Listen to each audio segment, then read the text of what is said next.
Welcome back dito sa ating YouTube channel, My Backyard Hobby. And for today's video, mga backyard, I'm going to be sharing with you on how to ferment other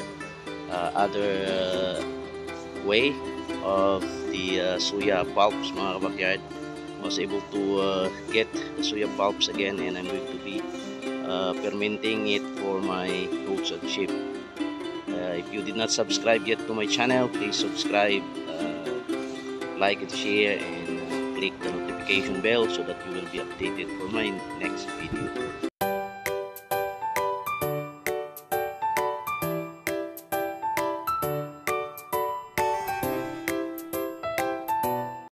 Mga backyard, kagabi mayroon akong nakuha na soya pulps again.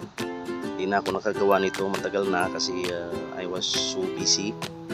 And then medyo kaunti na rin yung kanilang tinitinda dahil marami na rin kumukuha. At nakahingi tayo at usapan natin yung may-ari ng parang factory. So she gave me 4 sacks. So yung isang sako nito 30 kilos yata yan.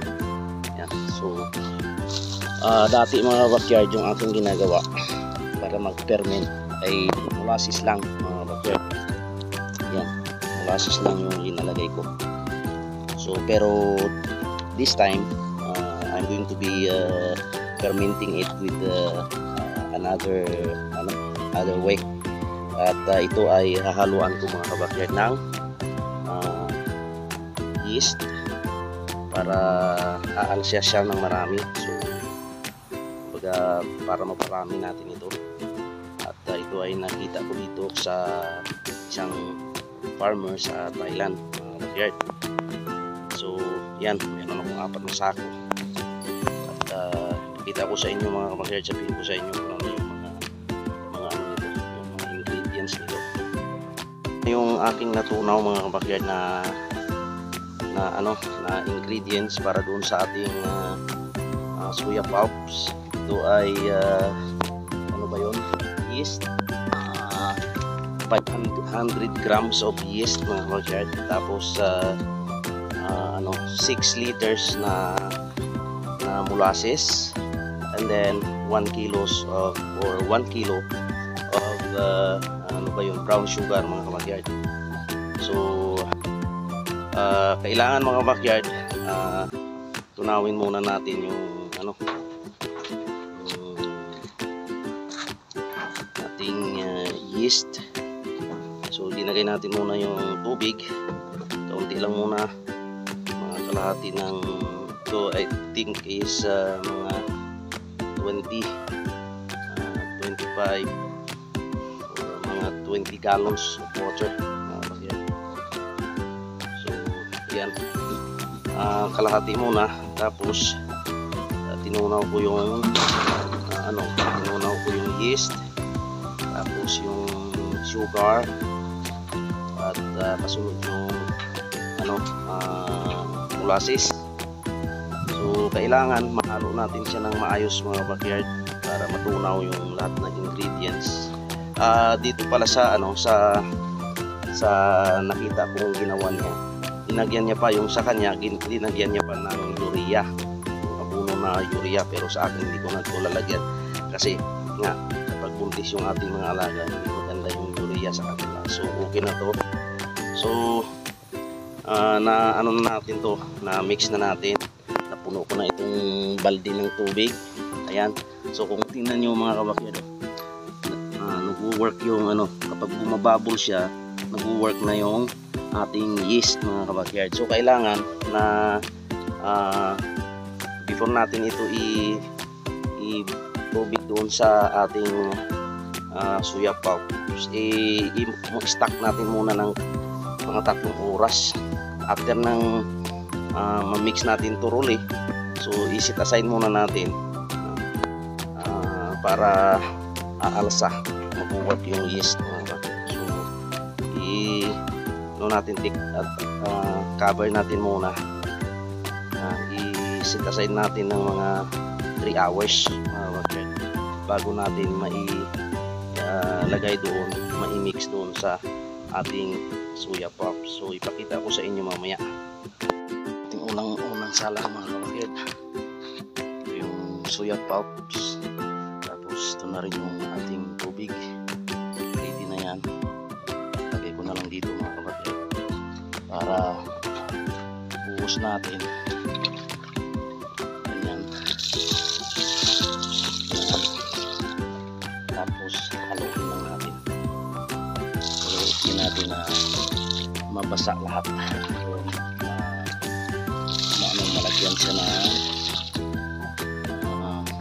mamix natin ng maayos. Tapos ilagay ko mga kabakyard dyan sa sako na yan. Yung sako na yan mayroon plastic din sa loob. Yan. So 4 na sako din mga kabakyard. Sigurado ano ba yun,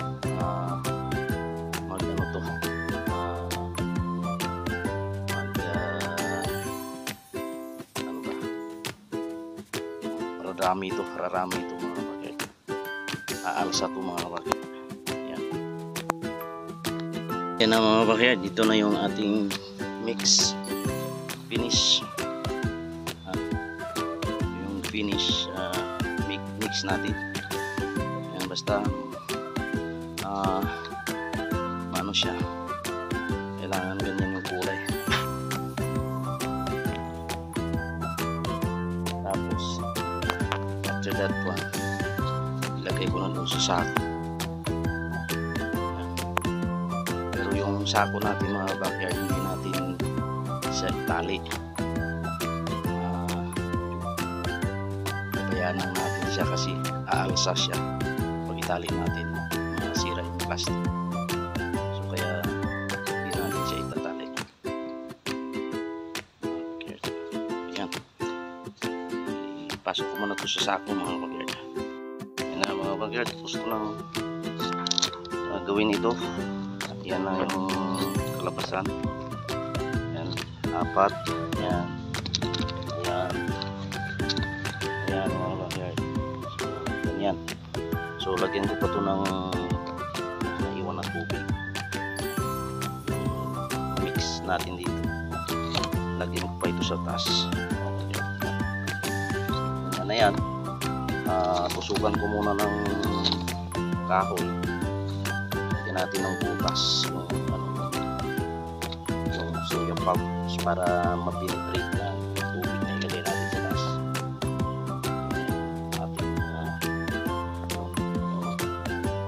Ating fermented soya pulps mga kabakyan. And sigurado in 2 days or few days puno na tong sako. Hanap ko na ako ng pangbutas mga kabakyan. Mga kabakyan, nalagyan ko na ng butas. Yan o, butas na yan. Ayan. Mga kabakyan. So yung naiwan na ito, lagay natin sa buhos natin sa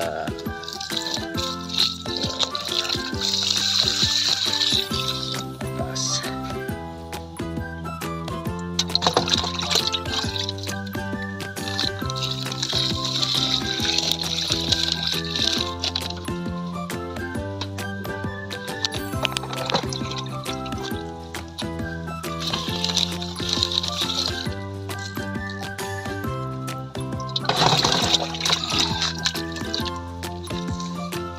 Gabi na mga kabakyan kasi alas 7 na, 7 o'clock na. Tayo hindi na makain na. Kaya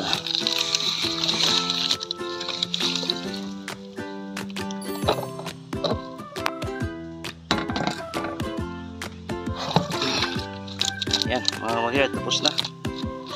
Yan na yan. Yan na yan. Tingnan na lang natin. This is my first time doing this mga kabakyan actually. Basta nakasanayan kong ginagawa na yung mix lang ng ano ba yun, mix lang natin ng mix lang natin ng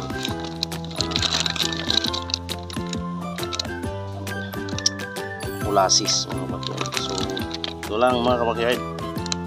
Maraming salamat sa patuloy niyong pagsuporta sa aking YouTube channel. I'm going to update you kung anong kinalabasan nito mga kabakyard, pero sigurado ako na magiging maganda tong resulta mga kabakyard. So God bless.